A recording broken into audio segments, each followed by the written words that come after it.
My name is James P. White. I used to be on 95.7 Cruise FM. Now I'm on a great podcast with my friend Chris Mooney. It's called the Bald and Short of It podcast, where we talk about, stuff going on, our thoughts in life. Actually, how we came up with this podcast, let's get into that really quick, Chris, is the fact that we like to drink and have some fun, and we just talk about random stuff. And then you said, "Hey, you know what? This could almost be a podcast," and that's pretty much how it is, right? Yeah, yeah, yeah, Yeah, absolutely. like I because just, we're both two different guys. I'm in case those of you don't know, by my short, stubby little fingers, I am a little person, and I used to be on the radio, and then Mooney is he graduated university, which I got kicked out of. Not that university, but a different one. And and he's a real estate dude, broker. Correct? It's broker. yeah, yeah, Yeah. And yeah, so we kind of met and we drink and talk. And so we're like, hey, why don't we record that and share our thoughts with the world? yeah. No matter who listens, That's because like I said, like I said last week, it's the chat that I'm here for, and it's nice to have an appointment. Sometimes people lose touch with friends and stuff when they don't keep up a regular, you know, yeah, your live, like they but say, your live you companionship. But you and I, we spend a lot of time together. If you don't believe me, you could ask your significant other. Um, but let's get into today's podcast. Hang on Today though, is just because, what's that? like, I got to get this off my chest because I'm kind of floored. Um, when in your little intro there, you go, yeah, we got this great podcast, my buddy Chris and me, and I'm like, was that a compliment? Because still reeling. You need to sort that out. What do you mean? Normally, It's a you're. great podcast. It's you and I. We're just shooting the breeze, being ourselves. We I don't was expecting sugarcoat more it. None like of 50% good podcast. Okay, we're a budding podcast. Okay, is Yeah. that better for you? Is No, that better for you? I just, like I said, no, I think it's great too. To be honest with you, I just, um, I was baffled by the fact that you almost paid me a compliment. That's all I'm saying. Okay, I'll do better next time. Um, I could I could have said, "Hey, I'm doing this podcast with this asshole Chris Mooney," but I decided to be nice. Yeah, you'd probably have a little more credibility if you told the truth and said I was an asshole. So, Yeah, but today is June 30th, so that makes tomorrow July 1st. Just so that you know where we're at, where we've recorded this podcast, and with July 1st, as we all know, it's Canada Day, and it's a country that we live in. It's a country that I love. It's a country that I've never lived anywhere else, and I don't think I would. And I wanted to start out this podcast before we get political, because I know we have our thoughts on Canada as we are right now. But what is something that you've loved about Canada for most of your life? Like what you've loved about Canada or what you love about it now? I'm going to start with you because mine's kind of a little bit of a deep story. Why don't you say something that you've loved about Canada? Like you've lived here your entire life. yeah. Uh, well, like so much of my life in Canada, or at least my preoccupations, like it's almost shameful, like revolve around hockey. Um, like I saw those show notes that you shared in our file, and you were talking about some hockey moves that just happened, and I found out about that 5 hours ago. Like I text my friends when there's trades because like I'm glued to it. I'm just absorbed. But um, I think more than that, uh, like lots of countries play hockey. What makes Canada special, right? But um, I um, I grew up playing the game, and so much of the stuff that um, so much of the lessons that I learned doing that, I apply to my life. Good and bad. Like I could tell you stories about when I was a kid, and when I screwed up at hockey, and I wasn't even thinking about it, and then my parents lovingly tell me after the game, and my face turning red. You know when you get embarrassed about something you did like an hour ago, and you're so Yeah. embarrassed your face turns red. Yeah, like that. And yeah, it's just it was almost like a forum through which I was guided through life. Just great coaches. You learn how to be part of a team. If you're lucky, you can pick up a little bit of leadership here and there. And I certainly like when my son plays hockey, and I didn't. It wasn't. Oh, we got to get him. It was. He's got to be in the NHL. It was none of that. It was always like he loved the game. Obviously, like he wouldn't do it if he didn't want to do it. But I think he loves the game as much as I do. But my point is that the whole purpose behind, at least in my mind, him doing that is I wanted him to learn a lot of those values, be part of a team, um, contribute, maybe sometimes self-sacrifice, um, and working towards the greater good, a common goal, all of those things that you learn playing the game. And you might even ask now, okay, well, how does that pertain to Canada necessarily, Chris? And I'll tell you this, um, you know, the NHL draft just happened, and the vast majority, not the vast majority, but no two countries combined to draft more players, in the NHL draft than Canada. Um, and so it's certainly dominated by fellas that grew up here in this country, and it's the only sport with the handshake line at the end of a series. Um, you don't have guys wearing bling and showing up and getting arrested typically, or that you might associate with other sports. Um, there's nobody getting charged with anything for the most part, and anybody that does, it's like a massive outlier because the culture is there, and I think a lot of that has to do with the majority of the players, or the country most represented in hockey professionally, like well forever, have been from Canada, and I'd like to believe that they were brought up with the same similar set of values, working together, teamwork. There's a lot you can infer from the country from which they came, right? So I guess that's it. That's a long answer. Sorry. No, it's all good, dude. That's a great answer. Because Canada is known for our hockey players, and I think that's kind of why you're you're kind of feeling that because you feel like part of the country because we're known for our hockey players, and it's a sport that everybody's played or watched or something growing up. Even if you didn't play it, you watched it on TV, or at least you're cheering for a Canadian team during the playoffs. That's a huge thing about being Canadian is hockey. And if that's something that you associate with being Canadian, that's a great thing to associate with it because it's your thought. Like what you love to be about being Canadian is all you. It has nothing to do with what other people's beliefs on our country. Or how you feel here. It's Yep. it's what they feel. It's what you feel. And my answer response to that is a little deeper. It's a little more personal.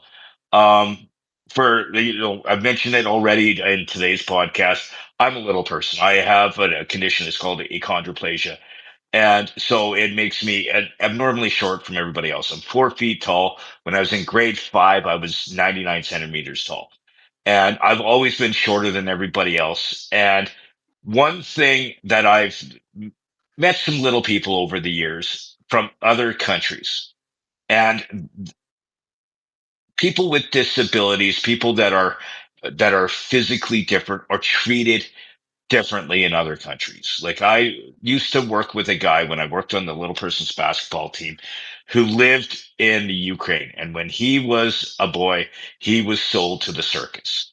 So he was a few years older than me, and he grew up in the Russian Moscow circus.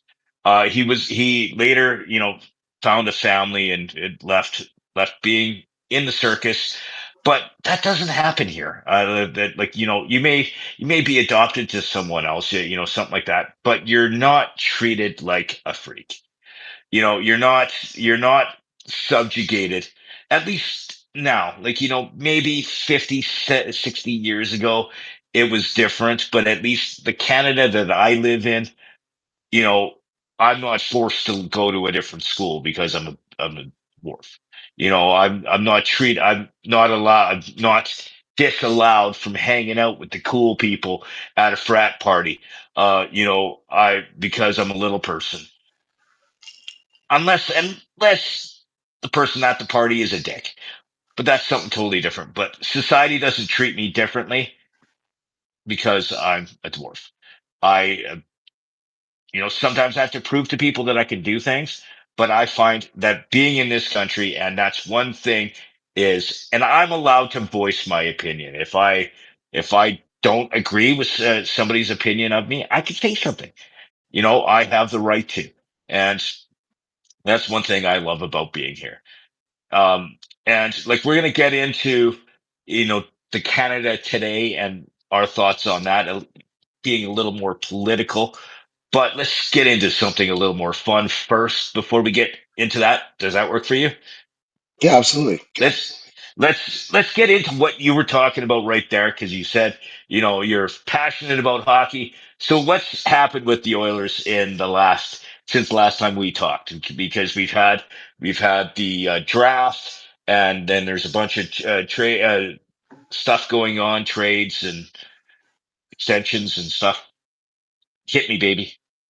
Well, let's see. Since our last chat, I probably the most noteworthy thing that happened in the hockey world was the draft, and it was actually super uneventful. Like there was a lot. I think it happens every year. If like our memories don't necessarily recall like a year ago perfectly, but I kind of recall like almost every draft that you think more fireworks is going to happen actually does.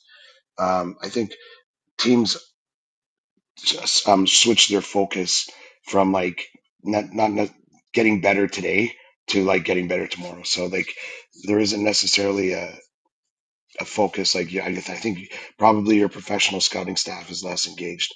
Um, a noteworthy development in this year's draft is for the first time I think ever besides COVID, the teams went online.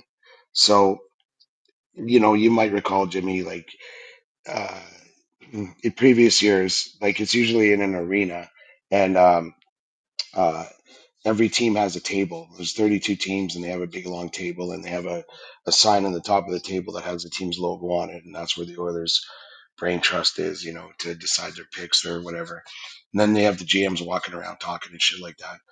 Um, and it's like as a fan, just watching that and just seeing, like you see your GM talking to a guy, I don't know, from another team that maybe you have a player you're interested in. You're like, oh, I hope you're talking about this guy. Even you're never going to know what they were talking about, but it gets you going, maybe a little bit excited. And actually, last year for the NHL draft, they did it in the Sphere in Vegas, and by all accounts, it was phenomenal. And it just so happened that 26 out of 32 teams wanted to do it off-site, and do an online draft. And I can see their reasoning. I like to see both sides of an issue. Their reasoning is that you have 2 days of draft. That in this, so let's look at this year. So you got 2 days of the draft. That would have been Friday night for the first round, and then Saturday, and then 2 days later is UFA, like unrestricted free agency. So tomorrow morning at 10 a.m. That's the thing I like best about Canada Day. All the unrestricted free agent players in the AHL are available to be signed by any team that has the wherewithal and the appeal to that player. So there's a lot of fireworks that you typically expect to happen, but man, teams have to prepare a lot for that. And then um, uh, you've got your scouting staff, you've got all these people, all these entourage. You got to travel to. If you were doing it the on-site draft this year, you'd be in LA, and then you'd have to come back home and meanwhile all of this stuff is happening like um the noteworthy thing like today that happened is that like I've never seen more trades or more signings and or trades on June 30th, the day before free agency. It's almost like they should have had a broadcast, day long broadcast today to announce all the changes or re-signings and stuff. It's crazy. Anyway, so Can I it was ask a large. quick question? I just want Absolutely. to Yeah. ask. It makes me So feel better that so I'm not like rambling. you so you said it's every year. It's on Canada Day is the unrestricted free agency. It's Yeah. every year. Yeah. Well, There, there that's have, crazy. yeah, there have been years past um, where it's been a different day. I just can't remember. Um, and uh, yeah, it's really labor intensive, and it's like you get bombarded with all this hockey news from basically the start of the draft till the end of free agency, maybe 3 or 4 days after, and then it just peters out, and hockey goes on a 2 month hiatus, which is weird. And like, thank God it's in the summertime because we have stuff to do or more options anyway here in Canada. Um, but yeah, as far as the draft goes, the Oilers were picking in the third round. That was their first pick, number 83, I believe. And they got a nice player out of Kamloops, um, Tommy Lafreniere, I believe his name is. They got a German in round two, sorry, round four. They got a German kid out of he was playing for the Saskatoon Blades, and then they went off. They didn't go off the board. They actually traded up to get an American defenseman who was the captain of their U18 team for the Ivan Halinka Championship. They call it Halinka Gretzky now. Then we got a goalie out of Finland who's got good numbers, but it's a younger kid, so he might grow into it.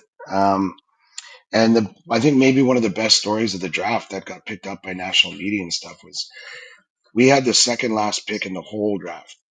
Um, and you feel bad for all those kids that traveled there to wait for their name to get called, and by the last round they either go home or they didn't show up anyway because they were projected pretty late to be drafted.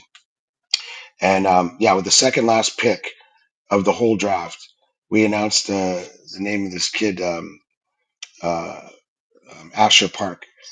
His uncle actually used to play in the league, Richard Park. He's a Korean kid, a Korean origin kid out of the States, and he was actually there. Like, so he was at the draft when they announced his name. Turns out that Oh well. he lived about 40 minutes away in Hermosa Beach, and he had a few buddies that he played with that were eligible, and he was there to support them. And they called his name, and he was like, he wasn't even wearing a suit. He was wearing a hoodie and a pair of shorts. He came up, Oh, they put the jersey on him, and he was really excited. I was happy for him, and he's got a bright future, believe it or not. Um, and I'm looking forward to seeing him in a couple 3 years. That's why I say during the draft they think about teams' future, meaning that you're not necessarily expecting much out of these kids, particularly when they get drafted later, for at least a couple of years. They don't even turn pro, right, because of the age. yeah. So anyway, it was nice to see the draft end on a happy note, because it was pretty boring, and the first round took forever. So yeah, we added five more names to the roster, and um, like they always say, hope springs eternal at the draft. So that's what's happened there. We don't have to keep Okay. talking hockey here. Yeah. No, no. I just want to ask you a couple more questions because Mhm. I just kind of got into that because we're we're both Oilers fans. I'm more of a playoffs Oilers fan. I actually go to watch hockey just for a reason to drink during the week. Um, that's honest. The same thing with the Super Bowl. I go to go to watch Super Bowl because it's a good reason to drink on a Sunday. Um, but so there was some stuff that happened just recently dealing with the oil, like with Bouchard and with Kapanen. Yeah. Can you? So yeah, Kapanen got re-signed for a 1 year, 1.3 million. Um, and we picked him up last year in November off waivers. Pittsburgh, or sorry, St. Louis didn't want him, so we yanked him from him, and he sat. He didn't play all of the regular season games. He was on the bench for a bit. Um, but um, he kind of emerged in the playoffs as a speedy physical winger. The knock on him, he scored the series winning goal, I think, against Vegas. Um, the knock on him is that uh, he's not consistent enough, and that like, does he play the same way he did in the Stanley Cup playoffs for us as he would in game like 51 of the regular season, right? Um, but what we can infer from that signing is that um, it might mean that someone like Connor Brown or Corey Perry or both of them won't get signed. He's a um, uh, Kapanen's a right winger, so is Connor Brown, so is Corey Perry, and they might be asking for too much money. Who knows? But you knew you could get him for a short term, 1 year, 1.3 million. You know, a low cap hit and a 1 year gamble. So even if it doesn't work out, you're not tied to the contract. Um, but yeah, it might portend other things for the Oilers because we don't have a lot of money going into tomorrow's free agency, and that's a concern because obviously we need to improve our top six, and like badly in my opinion. And those players don't come cheap. Like you're lucky to get one for five or less, and you probably won't. It's usually you're talking 5, 6, 7, 8 million, and we don't have the money now because we signed Evan Bouchard, like you mentioned. He signed a 4 year, $10.5 million cap hit annual average value. And that was a must do. Like we are going to do it anyway. I'm surprised it came in at the number it did because the term was shorter. We could have signed him for 8 years, and you'd think that maybe he would have gone a little lower for the security of the 8 years. But honestly, the kid's 25, and in 4 years, he's going to be 29, still in his prime, and Yeah. maybe even better. And him and his agent might get more money for him than in 4 years. Hopefully, the cap keeps going up because we might be stuck there. But yeah, with that signing, we don't have a lot of money going into free agency tomorrow, and so some of those heavier priced players might elude us because we don't have the wherewithal to pay for them. A name I keep hearing and that I pray is true uh, is that Brock Besser from the Vancouver Canucks wants to come over, and or that we're a team of interest for him.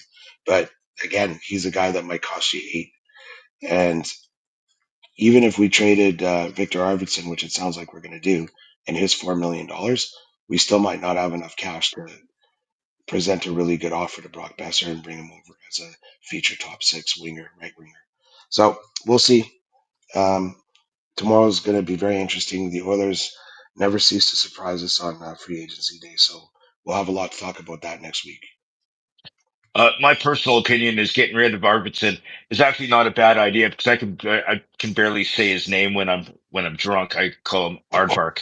So so it's just I don't know if he's good or bad or indifferent, but it's just yeah it's you know need someone with an easier to say name when you're watching the sport drinking. That's just my personal opinion. Hockey's the wrong sport, pal. Uh, that's why I sometimes watch the CFL just because again. Um, Drinking outdoors. Why not? Uh, okay, let's let's get into our thoughts on Canada because we were talking about this earlier.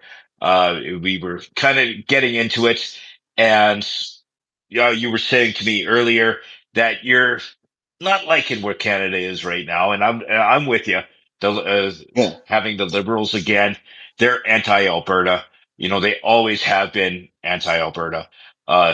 Their former leader Trudeau actually, when I think he was in university or something, said that Alberta, really isn't part of Canada. He was anti-oil field. He's anti this, and the Liberals hate us, and the the Liberals always seem to get in because they own the East. They own Ontario and Quebec. And the only time that Alberta had a chance where we ran, where we had a leader in was when the Conservatives, and because they pushed these. We had some ridings in Ontario. In order for us to have a say, we need presence in Ontario because the prairies haven't got a chance when it comes to the numbers under our uh, electoral system to run the country if we don't have any presence in these. And yeah, I hate the fact that we are liberal. We're a liberal-led country again. I hate it, but there's a lot of people that are into the whole that they think that that Alberta should separate, and you're kind of in that. camp Yeah, I've ish. been. Yeah, and I should preface anything I say by saying that like I'm not dogmatic about politics. I have strong opinions, but I always respect other people's ideas as long as they're fair and polite. So as fair and polite as I try to be anyway. And so I don't like to weigh in dogmatically or emotionally or anything. And I think maybe when it comes to politics, um, we might actually be better off if people approach the topic with a little less emotion and a little more logic and reason, because we might actually find more common ground than not. Um, when we have these discussions. But I think increasingly, um, pop opinions have become more polarized, and people like to argue. And social media doesn't help with that. Neither does the actual mainstream media, because um, like since the dawn of like the printed press, when they report on um, uh, the news, that you never read the front page of the newspaper that says, man comes home to nice dinner with family. Like it's just boring, so it's like uh tragedy, trauma, polarizing opinions. That's the shit that sells. That's the shit that gets people engaged. And so when you're talking about newspapers that can no longer rely on people buying it and having it delivered to their doorstep every day, have to compete in an online environment, where there's a lot more freedom for people to post their thoughts, and a lot more eyeballs going elsewhere than the morning paper. Um, they have to compete, and sometimes you would rather have both sides. You'd rather post an article or an idea that's polarizing, because now you have both. Let's say, I hate this word, these words are left and right, but you have their eyeballs on that story, both sets, and so now you've doubled your clicks because you've got people inflamed about something, and not really agreeing, and then that just But basically increases the quotient by which we disagree, and divides people and society, in my opinion. but So in that vein though, with the fact that with the internet, if people actually looked at it like that is their opinion and not that yeah, is fact, that's the thing, because a lot of news is the interpretation of it. You and I could tell the exact same story in our own way and it would sound totally different, and it could be the exact same story. It's just the spin, the way I see things is different than you. But if people look at these articles, like even in the news, it's their interpretation. It's the writer, the way that they did it. yeah, It's the words that they decided to use, and it's also slanted in how they think, and like everybody can interpret as something differently. A prime example of that is I'm gonna go into like the the Holy Bible is a prime example of it. Is if you look at the Holy Bible and you look at all the different editions, if you go from the standard version to the new standard version to the new international version, it's the exact same stuff but written in different words. It's a slight verbiage change, stuff like that, and it sounds different. It's saying the same thing, but it sounds different. It comes across different.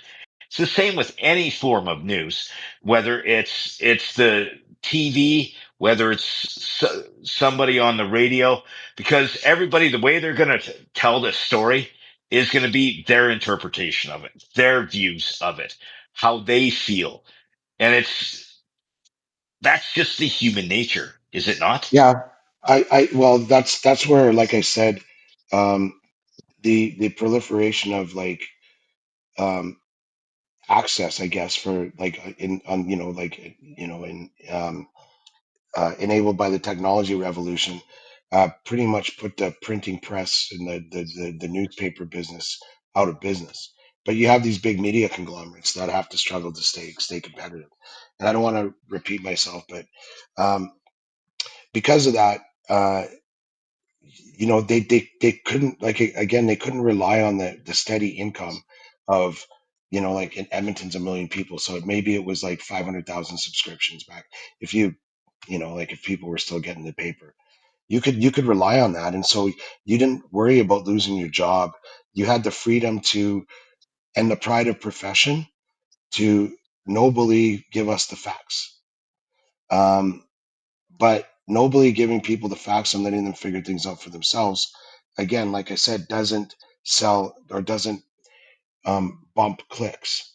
So it has to be polarizing. Now, the interesting thing about that is that if society has shared values, how do you engage you and me that I don't know, like I feel a certain way or share the opinion of most of our countrymen about a certain topic?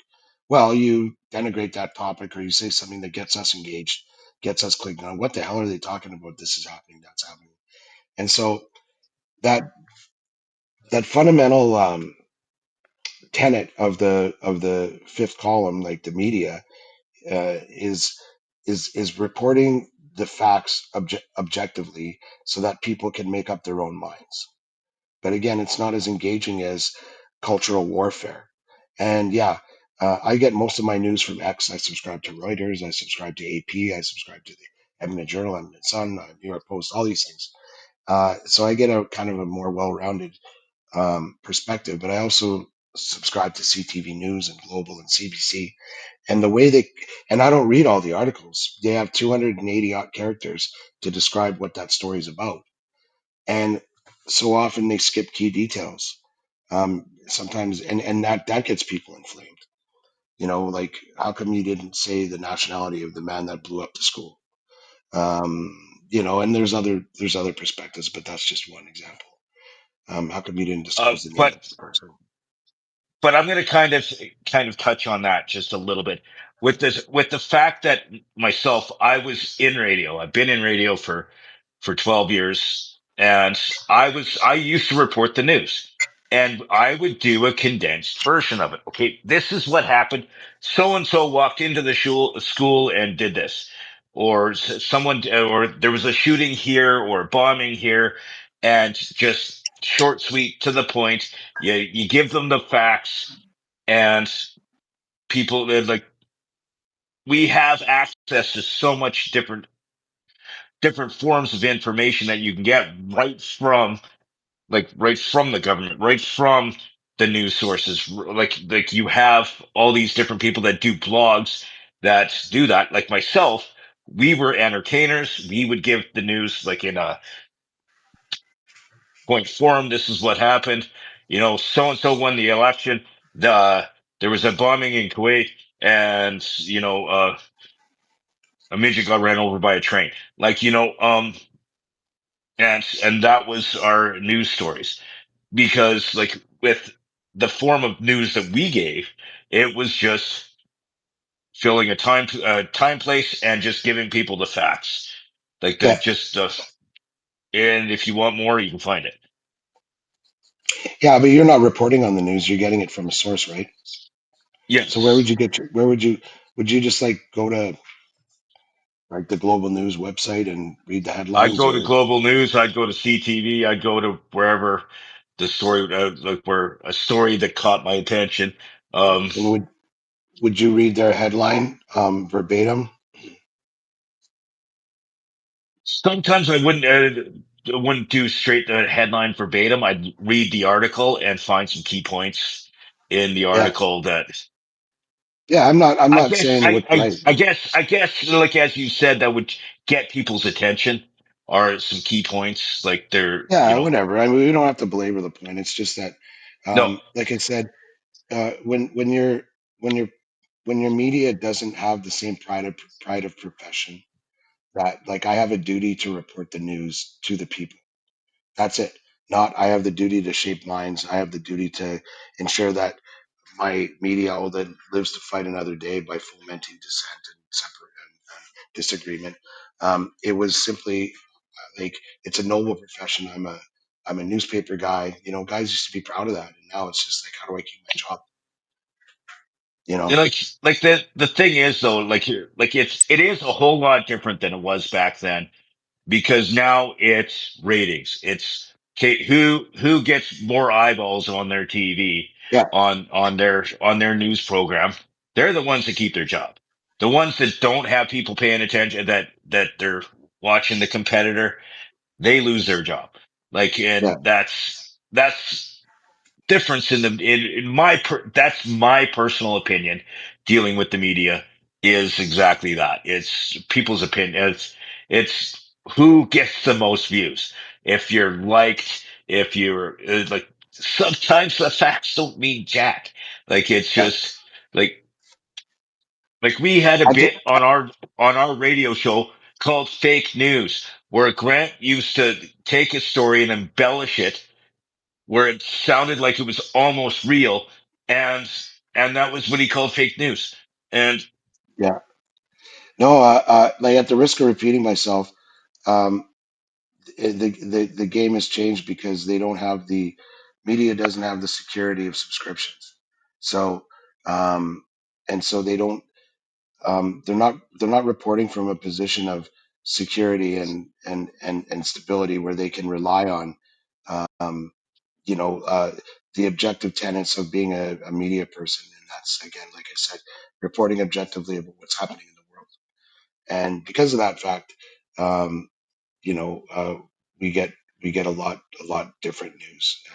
I think it's I kind of, yeah. I'm not sure how many people agree or disagree with me. You guys can mention in the comments if you want. In my opinion, it's too bad because I think that the people can be relied upon to make up their own minds and not be treated like children or told what to believe or how a story should be told as opposed to what the facts of the story are. In my opinion. okay, okay, so but we kind of danced around. We didn't really get into the meat of the question because we got into the whole media thing, but Yeah, we were talking about Canada, like not as much the media end of things. Is because we've had this conversation. You're pro Alberta separating, am I correct? yeah. Since I'm in junior high. And why? What's your Um, reasoning behind it? I've Alberta is culturally unique.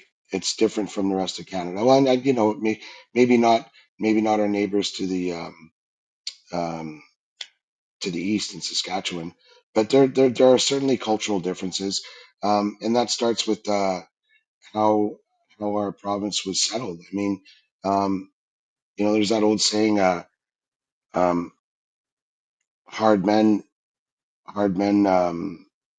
Bring good times, or hard men bring soft times, or hard men bring good times brings create soft men create bad times. And it's kind of like there's still a lot more of a frontiersman type ethos to Western Canada. There's a lot more self-starting. National companies don't have their headquarters here. It's in Ontario. It's in Toronto. Our federal government's in Ottawa. The levers of power are out there, and the population is there. And it's been incumbent upon Albertans and Westerners in general to be a lot more self-reliant, and that has sort of shaped our culture, in my opinion. And I haven't seen that change, to be honest with you. Um, the less you get from the government, the more self-reliant you become. So it stands to reason that we might necessarily produce more than other regions that have become less self-reliant and more reliant on the government. Because, as we all know, um, the more government you have, the less productivity you have, because simply government doesn't do business like business does business. um, and there's so many other things. I mean, my question, if I was going to have this discussion, which I haven't had, and maybe I should with more people, isn't necessarily why should we separate, is why wouldn't you? um, and for all of the points that someone might make, that why we wouldn't, I bet I have five for every one that someone can make. And don't get me wrong, I'm nostalgic about Canada. I grew up here. I watched Mr. Dressup. Like, I might be one of the rare people 18 to 55, or like that. I bet way less people 18 to 35 knew what the hell Mike Myers and Mark Carney were talking about in his commercial about Canada with Mr. Dress Up and Friendly Giant and all that stuff that we grew up on. Bruno Gerussi, Beachcombers, some of the cheesy stuff, Littlest Hobo, and that's fine to be nostalgic about things like that. I mean, Who hasn't driven by the home they grew up in?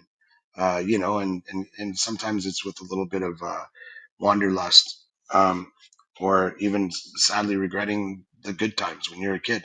Who knows? But the point is that we're culturally unique. We're not represented. We never have been fairly in Canada, and we never will be, because if we were, and someone's going to say, well, no, it's representation by blood. Okay, fair enough. But what about our Senate? In the United States, their system is a lot more fair, because in the Senate there's 2 seats for every state, period, and it is truly sober second thought. In Canada, we shouldn't even be having the Senate discussion. Alberta tried that. We elected senators that didn't get appointed. The king, i.e., the prime minister, appoints the senators. And frankly, our representation in the Senate, as an example, um, just compared to the Maritimes, we have 5 million people in Alberta. Uh, in the Maritimes, there are 2.6 million people, so roughly half the amount of people in Alberta. We have 6 senators from Alberta in the Senate today. In the Maritimes, there are 30 senators. Um, and then, if you want to talk about finances, well, Alberta pays 13 billion in equalization. Um, Maritimes receives over 6 billion. Um, so, um, like, it's going back. I guess I don't want to overstate or rant, but even the Senate's completely ineffective because it's totally appointed, and the people that get appointed are usually people that are friendly to the appointee, which is the prime minister of the day. So Yeah. it's not a house of sober second thought. It's not a place where even after Parliament might do things that Albertans don't agree with, or Westerners don't agree with, or Saskatchewanians don't agree with, the Senate can go, well, is this really being fair to this region? And they have 2 votes per province. We don't even have that. What they say in Parliament goes. We had a minority government for the last 4 years. We have one again, and that didn't even worry about maintaining power because they were propped up by another party, and it's all favors. And no one gave much thought to what happened here in Alberta. Um, our GDP has not increased significantly in the last 10 years, um, and and because of that, and a big reason for that is because we haven't encouraged development of our natural resources here in Alberta. And so when you don't See, do that, the the thing is though is that there's a reason why we haven't for our natural resources is for the development of it is because the East is anti-oil field. Like our like that's the biggest thing is they've always been. They'll take our money. They'll take our money that we because we're a huge producer of money because of our oil production. But they're anti. They're like, yeah, we need to cut back on the oil field.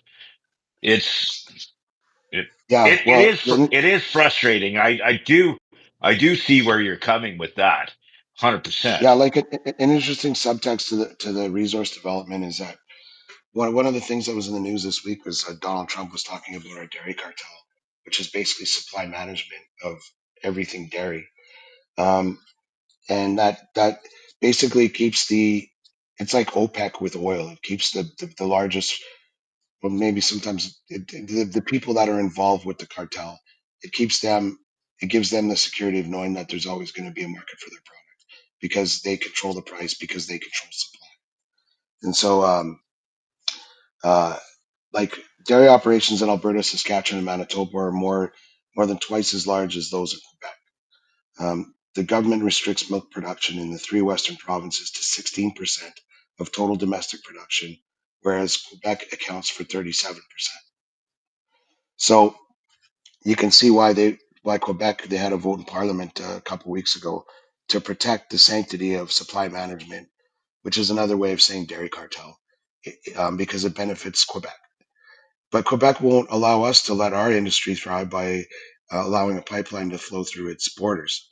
So there seems to be a lot of walls that the enterprising Albertan will run into, um, when But I trying don't to think seek it's only fairness. Alberta. It's not only Albertan because Alberta, to be honest, is because that's one thing that this country isn't known for is free trade within our own country. if you're selling your booze to uh Saskatchewan or Manitoba or whatever, there's there's fees on that. That's because you're crossing into another province. There's a That's our biggest problem in Canada. Is none of Canada is free trade with each other. None of it. And you understand where I'm going there, because Yeah, there is absolutely. fees. The cross border trade is ridiculous, and Alberta, BC, and Saskatchewan have a pretty good um, working relationship when it comes to that. Like I know that because I um, owned and managed a company across Canada. Um, you know, in a in an industry where they had each province had separate real estate acts, right? So you have to be approved, licensed in that province, and they have a thing called reciprocity that enables that. But certainly with some of the provinces out east, like no, it's really hard. It's really hard to get access. It's really hard, and it's like why? Like why wouldn't you unleash the like why wouldn't you want to limit as many barriers to trade as possible so that your GDP isn't stagnant after 10 years? Like it baffles the mind, but then you have to ask yourself some disturbing questions like who benefits? And when you look at a lot of the things that are wrong in Canada, um, one question you might want to ask yourself is who benefits? The politicians in Quebec, particularly federally with the bloc, fight like hell to maintain the dairy cartel in Quebec. Well, how do they benefit? We know the cartel benefits. Um, it's like gang warfare in your own friggin' country. And if you ever go to the States, just for fun, check out what a block of cheese costs. Costs about $2 or $3. Same block in Canada costs you $10. So, you know, it's really disappointing. I could go Yeah, on, and I don't want to bore people. I've probably said enough as it is. But um, when considering the separation question, I think one should ask oneself, um, why stay? And if you can come up with objective reasons, not subjective, like Mr. Dressup and where I grew up and my family and all that stuff, um, you might have a hard time because why leave? The questions are stacked, or the but answers to the here's question are not stacked. okay. So my response might be in that same category, kind of emotional. But we've been a country for over, like, way over 150 years. We've been a country, and we've had people, like, in our armed forces fighting to keep our freedoms in this country going for that length of time. We've lost thousands and millions of people, like, protecting our country. Why, when the going gets tough, would we would we say, okay, maybe it's time to lift up stakes when the going got tough and they just fought through? Like, why? Like, the thing is my personal opinion is, okay, if it's broke, we need to fix it. We don't need to just uproot and move to a different field. We need to figure out what the freaking problem is, find a solution, and find someone that can actually solve the problem. And the problem is we elect, like, we we haven't elected anyone. We don't have a government that actually really cares about fixing the problems. It's they are people are selfish. Our government is selfish. They are Our do politicians they are selfish. What's that? Our That politicians are selfish. 100% they are. They're in it to keep the job. They want a paycheck. They don't give a crap what about me. They don't give a crap about you. But even if we did separate, what's the difference between, like, that government not giving a crap about me, or the new government of our separated entity? Because they're going to be about them too. So how is that fixing the problem? Yeah, You know I what don't I want to mean? veer. Yeah, I don't want to veer too far off the separation question, but you make a good point that resonates with what we discussed earlier with media people. like where the pride of profession goes. Like you should wake up in the morning and know your purpose. And like if you were proud of your profession, like a media guy, for example, like juxtaposed with a politician, I suppose, you'd ask yourself, well, my goal today is to deliver the news objectively and fairly to the population that consumes the news because that's my duty, and that's the role that I fill in society. Well, when your constituents elect you to office and you get paid six figures and are entitled to a pension, and that what you're getting paid is also tax free, by the way. Like the money that they make in government, all the MPs, it's tax free, and then they get extra money for sitting on committee. That's it.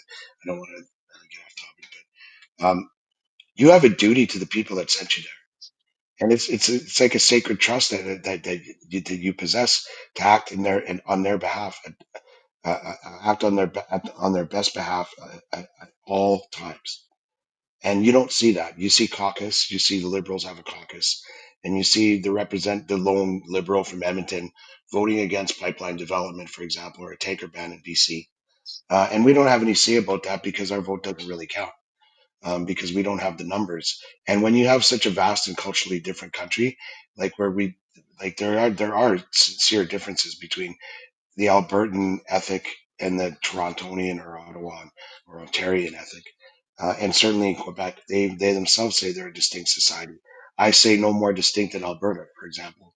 So, regardless, my point was that, you get sent by people and you have a duty to them because you're benefiting from that trust that they placed in you.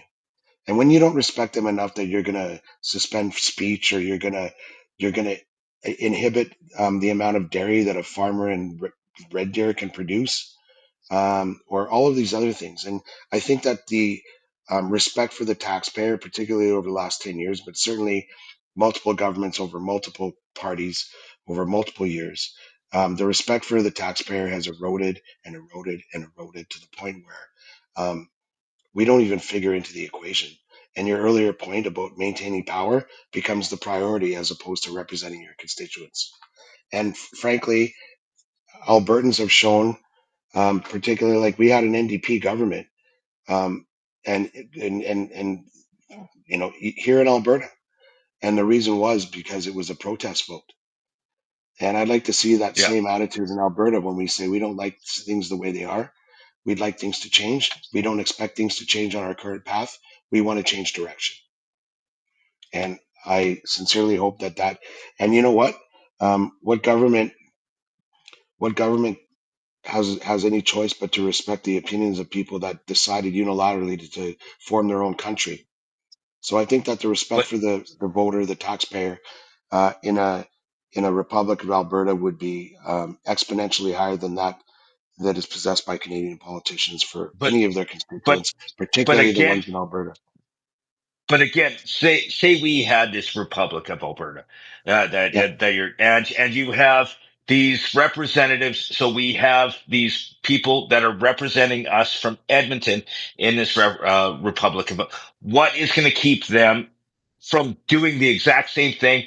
Just blowing smoke up our ass to keep their job. Like it's no different because there's no there in our form of government, there's no accountability to the voters. As soon as you're in, you have the reins until the next until 4 years later.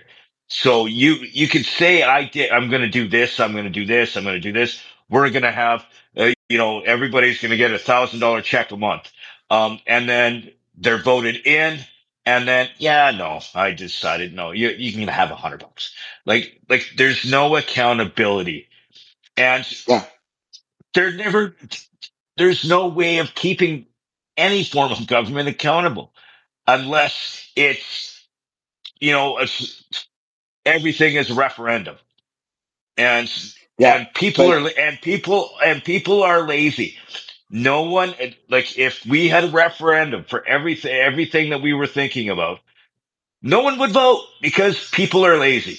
That's why they elect someone and wait 4 years before they elect somebody else.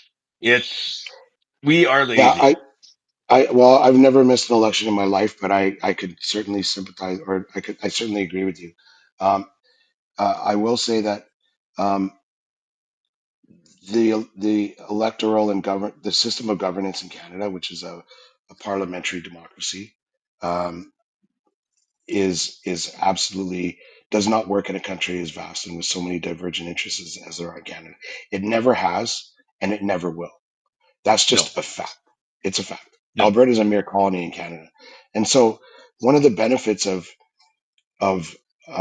Alberta being a republic would be that we would certainly have say into the type of representation we get and how equal it is, and how fair it is. I think that in Alberta there would certainly be a house for sober second thought that was actually effective, a Senate where constituents from Grand Prairie have as much say as constituents from Calgary, or constituents from Bonnyville have as much say as Calgary. Um, when it comes to certain votes that the lower house might have come up with. Those are some of the great things that we can incorporate into our new country that would make things fair for everybody. I'm from Edmonton. We would be one of the larger population bases, the second largest, in fact.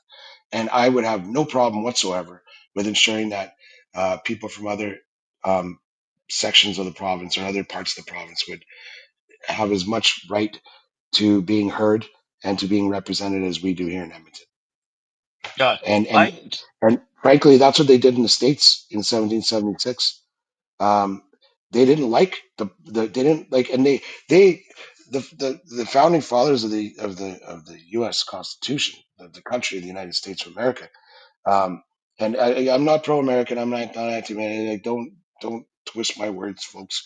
But these guys did not like being like the fealty that and the duty that they owed to the crown.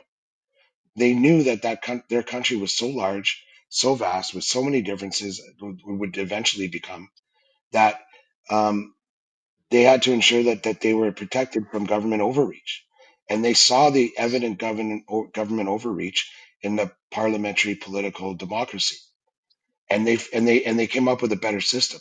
I don't think anybody would argue that it's not perfect, and they say it themselves, but the system of governance in the United States is a constitutional democracy, is much preferable than what we have in Canada, in my opinion. yeah, uh, you know what? Yeah, like there is a lot of what you're saying that is true, and I do agree with you.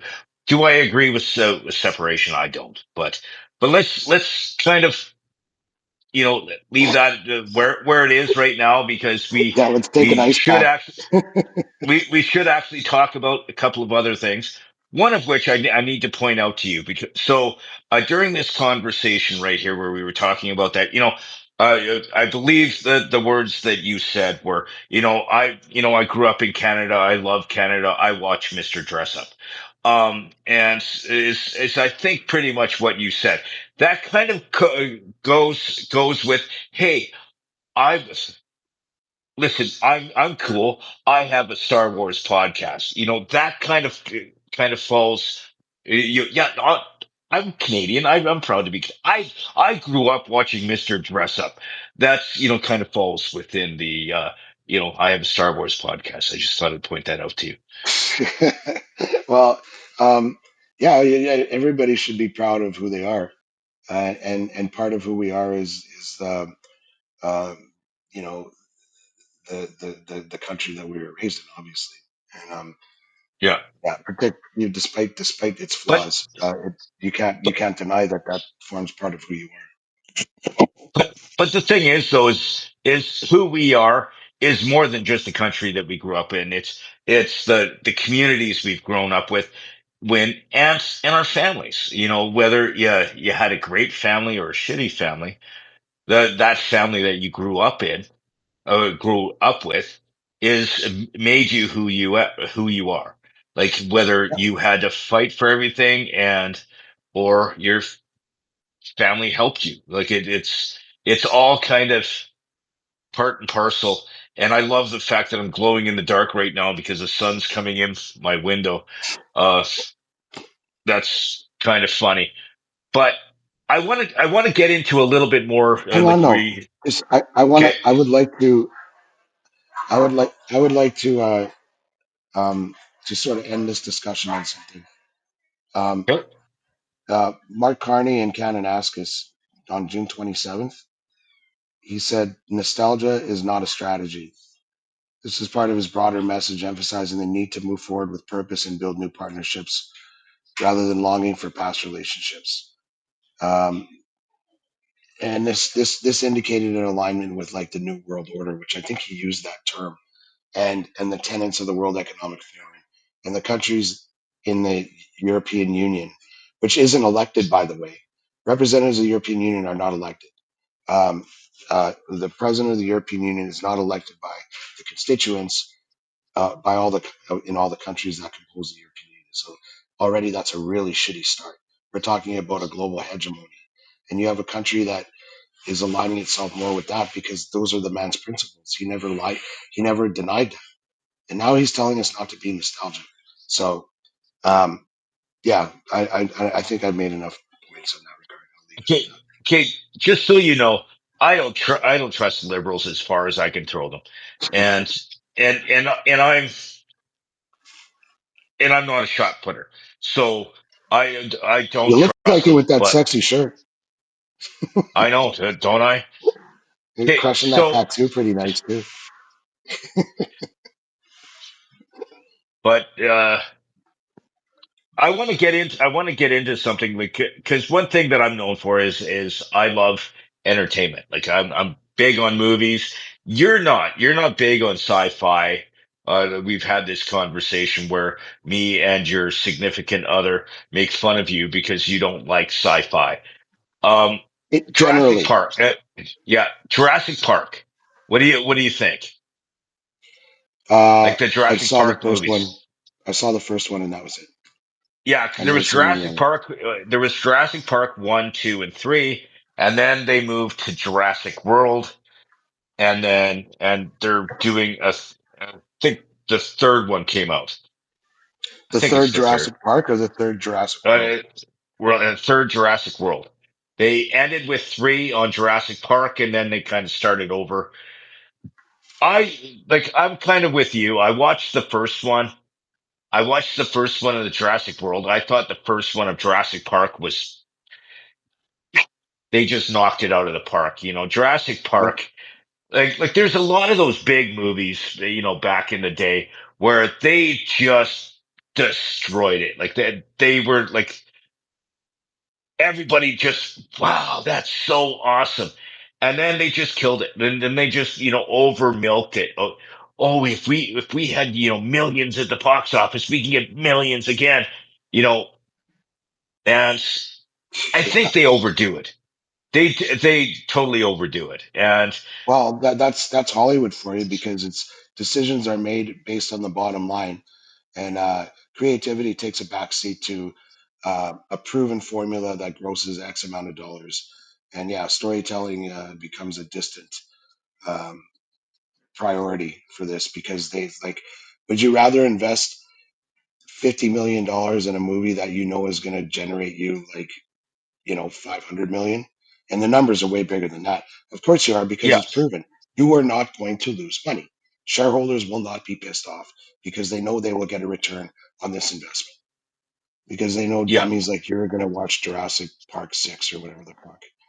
I I That's have way I more get that's way more Star Wars oriented for sure. no, I'm okay. I'm that guy when it comes to Star Wars. You know, the first 3 Star Wars movies, fantastic, and Yeah, they came out when I was a kid.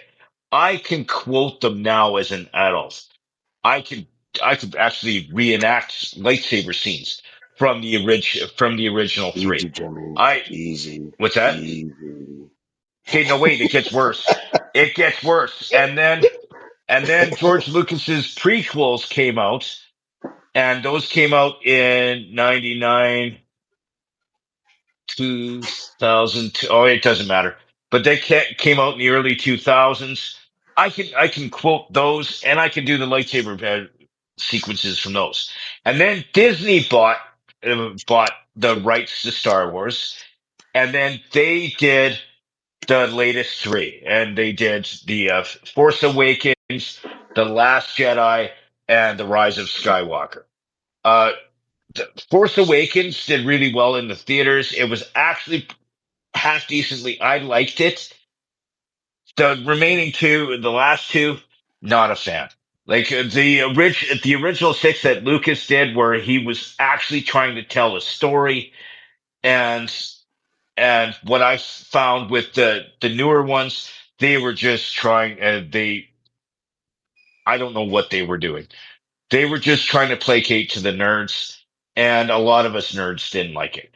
Um, like even their lightsabers scenes, which all the nerds love the lightsaber stuff. They did nothing with that, but there's logic behind it, but I still don't like it. Um, and like, but then Disney came up with the series that they have on Disney Plus, which they're actually putting thought into, and I love all of them. Um, I'm a nerd. Okay, I love Star Wars. I can analyze stuff and figure out. I think what they did is they had somebody that's a nerd, that's been a Star Wars nerd since they were a little kid, with the series go, hey, we need to have some nerd stuff in here, some Easter eggs, some stuff that people don't like. That someone like you would be entertained, Yeah, but yeah. but Actually, I could. the nerds would go, holy crap. Like, yeah. Yeah, I could come at that from the different direction, like but end up at the same place. Like, first of all, let me ask you this: um, after Jedi, and we're talking only movies, what was the best movie to come out of the Star Wars franchise after Jedi? After Return of the Jedi. Oh, I'm sorry, after Return of the Jedi. You tell him, Jimmy. No, because there's the Last Jedi, and like, so I just wanted to get Yeah, whatever. the next Star Wars movie to come out, other than the special edition of the original ones. Um, Rogue One. Yeah, I agree. I saw that movie. I didn't go to the theater to see it, but I saw it after, and it was fucking good. That was a good movie. I don't think they had the same budget, to be honest with you, but one of the great and I think. That was actually the first Disney. That was actually the first Oh, Disney okay. movie. Well, I don't know who was at the controls for that one, but that was almost everybody I talked to about this, and it's very rare.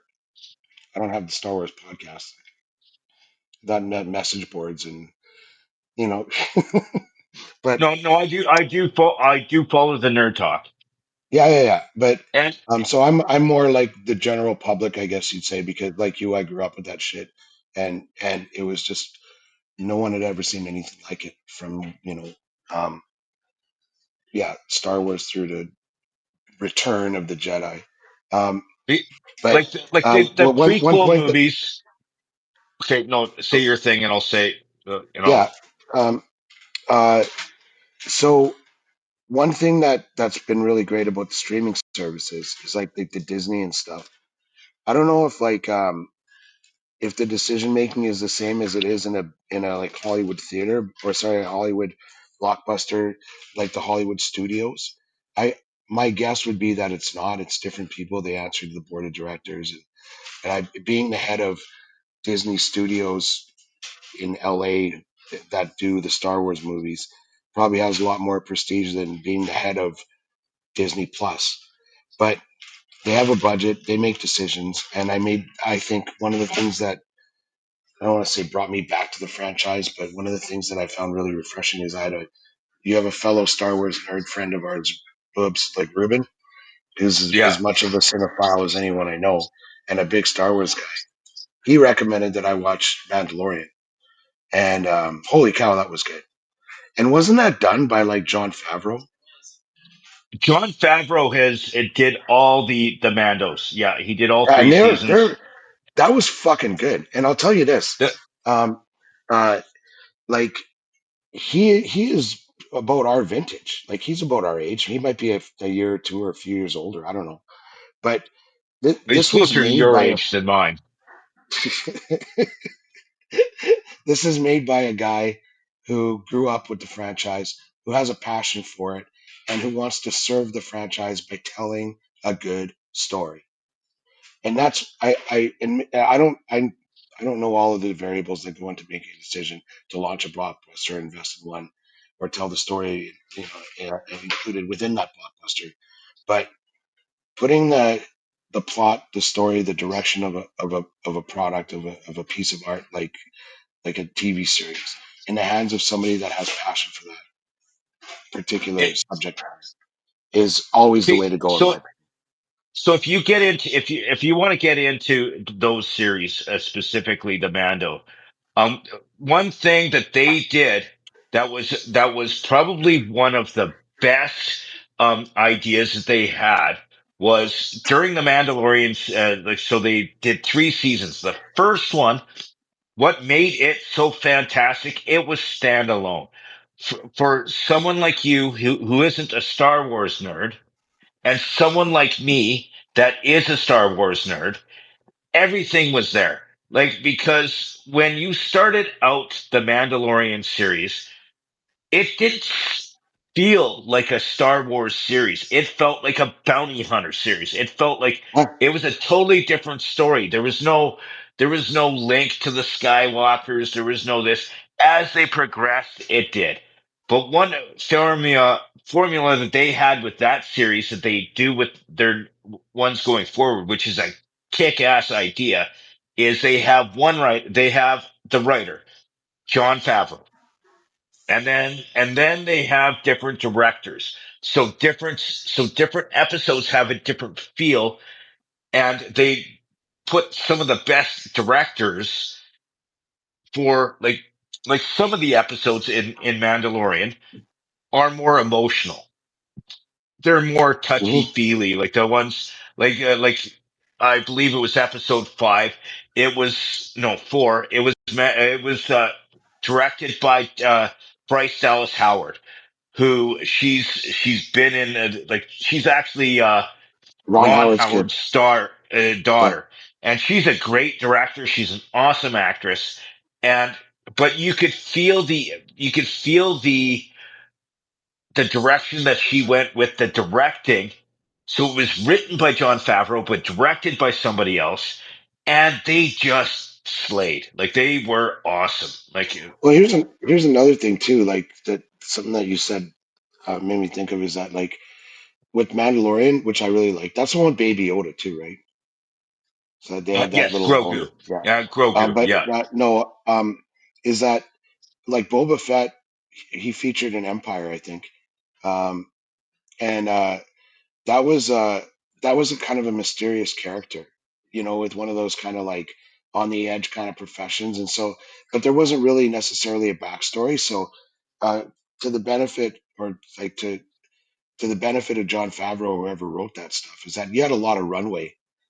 Like people knew who the character was, but they kind of did want to know, right? Um, no, you're kind of wrong there. And Oh, just okay. let me explain why. Because Hmm. the character of Boba Fett, as well as the Mandalorians, were in the animated series called Clone Wars. There was a lot more backstory to what the Mandalorians were in there, so the nerds would know what the Mandalorians are. Sure. But Okay. I mean, but again, I don't, I know you're right. I'm just coming at it from like your rando, like studio, or sorry, movie goer that's familiar with the big ones and doesn't know much about the nerd culture and all that shit. And I'm saying that you're not gonna you're not gonna have a very successful streaming series without people like me engaged. And so, from the perspective of someone like me who doesn't know all that Clone War cartoon bullshit, um, but is mildly curious about a character, a little known character from a Star Wars franchise, but one of yeah, the big movies. like with Mando, he was a totally different character that no one knew from any, like, no nerd had any idea who Mando Hmm. was. Like, Yeah.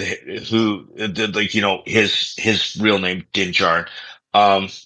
Get nerd. Like, but the thing is the whole concept of the Mandalorian armor made out of Beskar. It's like they built it so well, and then going into the later seasons, and then introducing Luke Skywalker in season 3, and then uh the Mythosaur. Dude, I get excited just thinking about it. There's Um, a season 3 but of Mandalorian. I don't know if I could do this podcast with you anymore. Yes, there is a season 3 of Mandalorian. I fucking made my decision a while ago, nerd. Like, but I'll have to teach you how to watch it, because you have to watch part of the, because there's also a series called the Book of Boba Fett, where it goes through some of the after Return of the Jedi stuff dealing with Boba Fett. Um, is also in Disney Plus, which I Like I, recommend. I don't like I thought I watched all the Mandalorians on Disney, but I don't remember Luke Skywalker being there. Is all I'm saying. So I might have to He go back was to the in. lab and watch And you really need to. You didn't watch all of them then. He was he was in the final episode of season 2, and everybody in the world who watched those episodes went at the exact same time when Luke showed up. They went, and it. Yeah, I and don't I have a actually memory got for it. all that too. So I actually have the. I actually took a picture of my face on at 3 o'clock in the morning. Uh, before like one hand on your phone taking your picture, surprise picture, the other hand on your dick. it was like at 3:30 in the morning, getting ready to go to work, and I'm watching Mandalorian, going, yeah. There was no. I had pants on. Um, Ready to go to work on what? go go to work at the Go to- radio station at 3 o'clock in the morning. Uh, but you know what, dude? We've been doing this for an hour and yeah, so I'm glad that we got off topic because or ish because that's what we do and that's cool. Um, it's organic, but what was the fundamental point you wanted to make about the Jurassic thing? the the thing is kind of what we did actually talk about it is they have a successful formula, and then they try to just beat Oh, the hell of it until finally people stop going to the movies, yeah, and and then they just grasp at ideas, not even good ones. And like, Star Wars did it with the Han Solo movie. There was some great ideas there, but it didn't go anywhere. And that was right after the success of Rogue One. And Jurassic Park is doing it too. They're just like, come up with new ideas. Like, you have a yeah, great formula. It yeah. worked. So what we're talking about with the Star Wars franchise is pretty much what you wanted to say about the Jurassic thing, right? That's why we kind of drifted into the Star Yeah. Wars, Let me because I ask know you more this. about the Star Wars. Obviously, um, but I have uh, lightsabers right behind me. yeah, I can see that. Um, uh, the Han Solo thing, like I was really excited. That was a movie, right? Or was it a series? I No, can't even yeah, remember. it was a movie. It was called Solo, and uh it had I don't remember the name. Oh, Will Harrelson, not not Will. Whatever. Okay, I'm blanking. Anyway, Yeah, yeah. Amelia my Clark was question, in it. my question is just that, um, uh, how come that was shitty? Like, Han Solo was kind of like, if you're gonna do a prequel, he'd be the guy you wanted. Like, I would contend, at least for me personally, one of the most compelling characters in cinema up to that time. Like, kind of a rogue, with a sense of humor, kind of a rebel. Um, like there's a lot in that character that was like lovable that you can buy. And like, why did that story get told so shittily? Like, do you Uh, have any insight on that? I have too many backseat drivers. Okay, because you have all these board of directors and these and these executive producers and all these people. And so they, like with the Han Solo movie, they had they had different directors to start out with, and they started with the movie, and then there was a conflict between that, some of the producers and some of the big wigs in Disney, and then they got somebody else, and then he had to try and make the best of what they already had and do better on it. And too many bad, like it's, you know, let the people do their job. Like, the same thing happened with, if did you watch any of the Justice League movies? Justice No, League. no, I gave Okay. up on the Oh, you're not superhero a genre super. a long time ago. Okay, because they had the the Justice League, and then they had the Snyder cut, because because the guy that was the original director, his his daughter committed suicide, so he had to quit. So they got a different director, and then they did a retake of it.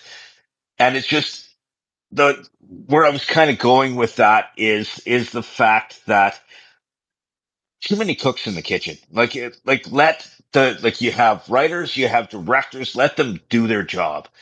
And the upper management didn't like the direction that the original directors were going, and they fired them and got somebody else. Hey, And so, you know what? if Like this. Sorry, go ahead. if you're gonna hire someone to do the job, let them do it. Like, not second guess their decisions and let them go. And I think that was what killed it. Would have been a great concept, especially with a couple of things that they threw in there. Some, like, Darth Maul showed up at the end of it, and I got really excited when saw Darth Maul. I actually screamed out loud in the theater, and I got stared at. I'm fucking going. The next time they call a Star Wars movie, I'm fucking coming going with you, buddy. That's gonna be hilarious. I'm I going have there with lots of my material life. for this. I'm going there One with thing my that you said, lightsabers, man. one thing that you said that kind of resonated with me is Joe Walsh from the Eagles, and of course a esteemed solo career on his own. Um, that's another thing. I'm a huge music fan, but play in a band. Anyways, uh, Joe Walsh was commenting. He's like, back in the day, you had Lennon and McCartney going, or Jagger and Richards going to get locked in the kitchen and told to write a few songs, and they endure for 50 years longer. And now you have inferior music played without mostly musicians, written by like five people, including five people plus the three people that produced it. And it's kind of like, what happens to the art in all of that, right? Yeah, it's Sometimes, yeah, like art. One of the one word that comes from art is artist, and maybe let the artist do the art, right? Anyway, that's all I have on that. Did this thing, like, dude, this thing can go off the rails right away because we're starting to veer a bit, and we're dude, like dude. almost a buck and a We've been hearing the whole podcast. half. It's been We awesome. Thank you. It's been fun. like Or it is fun. we go from talking about Canada Day to talking about um separate the Oilers, and then about separation. But then half the separation conversation was about how the media sucks, and then we get into the separation stuff, and then Mr. Dressup, and then Star Wars. Like I almost want to keep going. So like maybe you crush whatever number of beers you need to do a fucking lightsaber demonstration. Oh, you know what? We will. I will actually schedule a lightsaber like demonstration, or maybe, what we can do is we can figure out a way of me. I have video of me doing lightsaber. I actually around this time last year, I was in California, and I will actually share this video on my social media this week. But I was in California teaching a kid how to use lightsabers uh, by the pool, and he kicked my ass. And and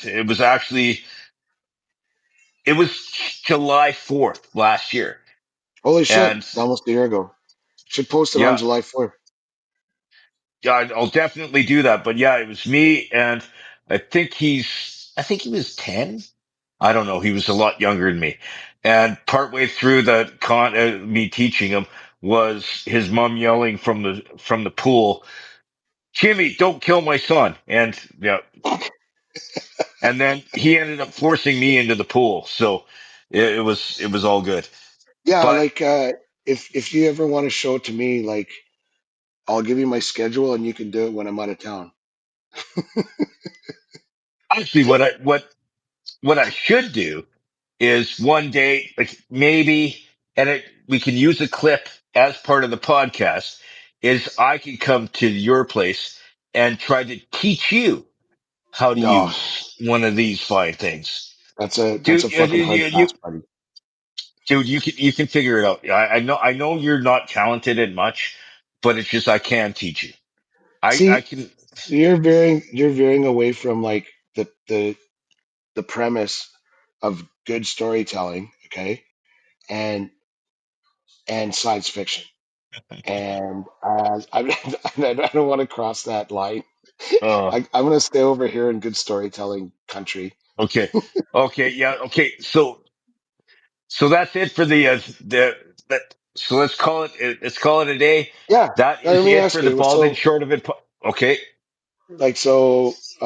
what do you got on the go this week, Slick?